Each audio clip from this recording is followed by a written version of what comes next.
muvumbi arinda igitiba c'inzuki. KJ ushatse uzana agatebe twicare, ugomvye uzana agacanwa twote.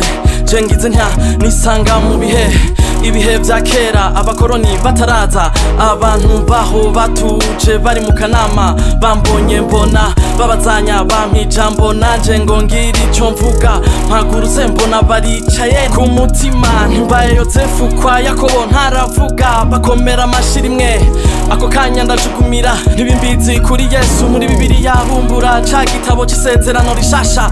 Yeah, ako kanya ndaterura nti reka mwibeshe, jewe ikintu nzi co nyene nuko ataco nzi, gusa ndi umurundi w'inzozi atari uw'inzigo. Yeah, bavuza impundu, bavuza inanga, bavuza ikembe, batayaya bavuga bati uruti rw'umugongo, amaraso yacu, isoko yacu, inkomoko yacu.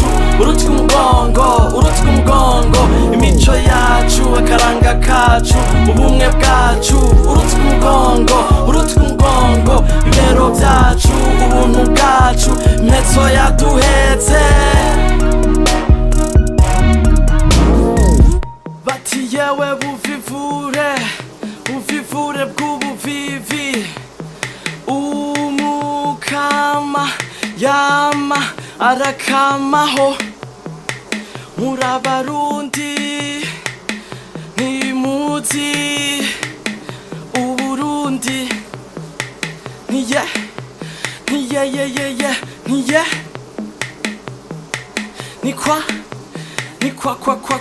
nikwa Uburundi si burya bucafye kw'ikarata, Uburundi si burya bwandikishije wino ku mpapuro. Uburundi n'urukundo rwacu, Uburundi n'ubwenge bwacu, Uburundi n'ubumwe bwacu, n'umutima wa Afrika. Kumbe mpemuzi Uburundi bubohewe amaboko imugongo, mpemuzi Uburundi bufukamwe mu nda, ntimuzi Uburundi bubohotse.